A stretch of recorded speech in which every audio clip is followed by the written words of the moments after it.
Hello, and welcome to the second video lecture of Quantitative Analysis for Business Decisions QABD, Semester 2, Model number 1. And in today's video lecture, I, Professor Prashant Birje, would be covering Introduction to Statistics. So, what exactly is statistics? Your subject, quantitative analysis for business decisions, is based upon statistics itself. So, we need to understand what statistics is. According to Croxton and Cowden, statistics may be defined as the collection, presentation, analysis, and reasonable interpretation of data. There's one more definition given by A.L. Bowley.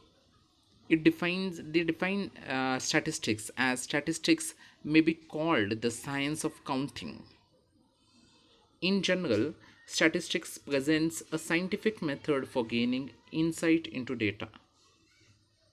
So, based upon the above meaning and definitions of statistics, one can understand that statistics is something that deals with numbers, counting, and we collect the data from the society or maybe from a lab results. We present them, we arrange them in order, we present them, analyze the data, and the analyzed data is presented in a form that can be interpreted very easily, and generally this happens for numerical data. So this is what statistics is. For example, suppose we measure the weight of 100 patients in a hospital who are taking treatment for a specific disease. Now, with so many measurements, simply looking at the data, that is the weight of all the 100 patients, we cannot come to any conclusion. Hence, we need sir to aggregate this data. We need to summarize this data. We need to present this data, and this is done with the help of statistics. However, statistics can give an instant overall picture of data based on graphical presentation, as I've said, or maybe numerical summarization. That is, if you convert this entire data of 100 patients into a graphical view, or you find a simple average of this and tell me the average uh, increase in weight or decrease in weight of the patients, then we can come to certain conclusion. Besides data summarization, another important task of statistics is to make inference and predict relations of variables. That is, we try to infer something from the data.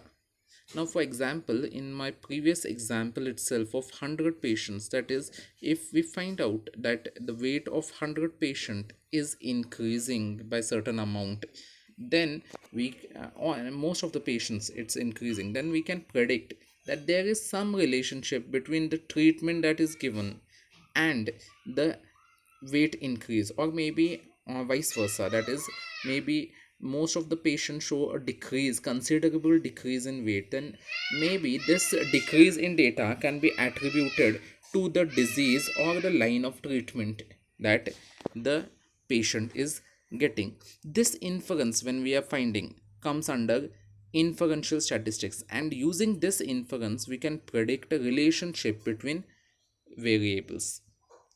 So statistics is one of the most important things, especially when it comes to certain subjects like sociology, where we have to describe the data. Sometimes we need to interpret the data, and also sometimes it's used in business decisions also. For example, we suppose a product is continuously uh, giving us loss, that is, it is not selling. We are spending a lot into advertisement, but it's not selling that much in the market. So if we collect the data from the market, then only we'll get to know that a particular product in the product mix is not selling, and hence we can interpret or we can compare it with other products and then decide on certain decision, that is whether to continue with the product or not continue with the product. So this can happen throughout the business cycle. So continuing with our discussion what we had, let's see some of the taxonomy of statistics. Now, when we are talking about statistics, statistical methods are broadly classified into two groups. The first one being descriptive statistics methods, and the second one is inferential statistics method. As the name suggests, descriptive statistics, it describes the data, whereas inferential statistics, it finds certain inference based upon the data, or we have to infer something from the data.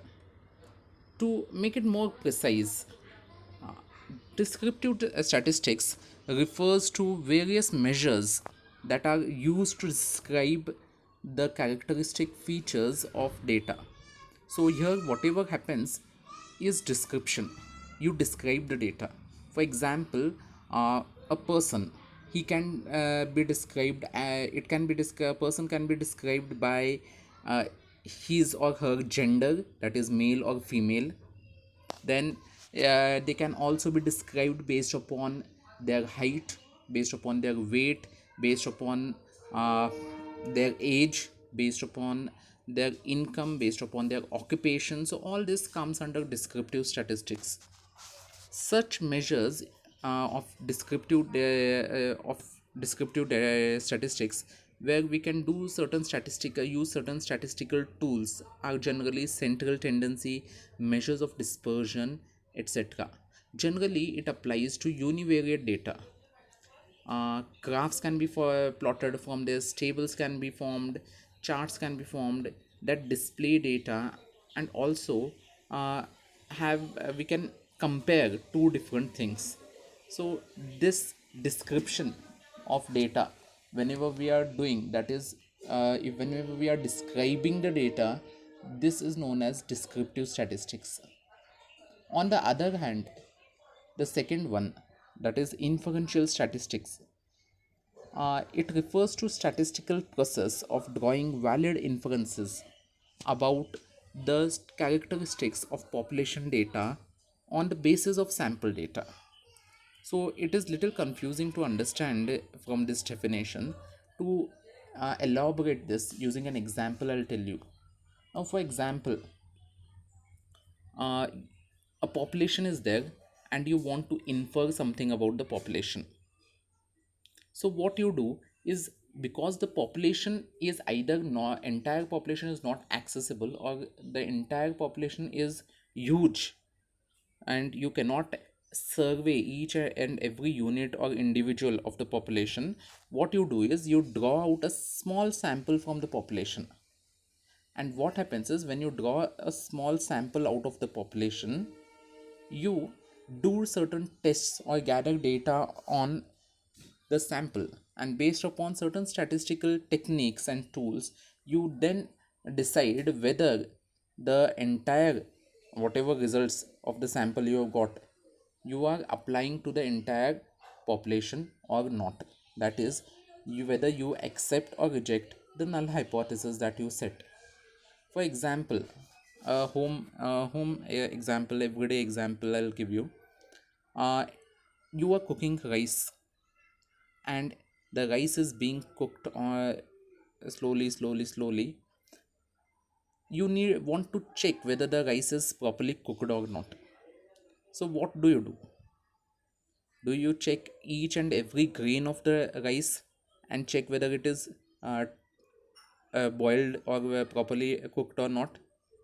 Or you just take one or two rice grains and test it, and then if it is cooked, those one or two grains which you are taking in your hand, and if you feel that it is cooked, then you say that the entire rice in the vessel is cooked.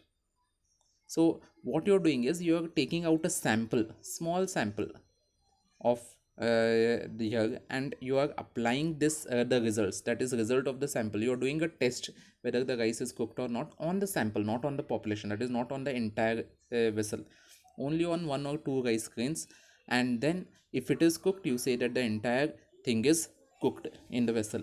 Same happens, suppose if you go to a sweet mart to purchase kunda, there will be a heap of kunda, and then what you do is, if you want to see whether the entire kunda, the heap of the kunda is good or it is fresh or not, whether the taste of kunda is good, so you do not taste the entire heap, entire thing you do not taste. What you do is, you take out a small sample, the shopkeeper will give you a small sample in a spoon, you taste it. That is the test you are doing. And if you feel that the taste of the kunda is good, you say that the entire heap of kunda is good. So that is inferential method. You are inferring something about the population based upon sample characteristics. So with this we'll stop today here only. In today's class we have taken definition of statistics here, and apart from that we have started with taxonomy of statistics divided into two broad groups, that is descriptive statistics and inferential statistics. There are again further subgroups in that. We'll see what are this in the coming class. With this we end today's lecture. If you have any doubts, you can always contact us.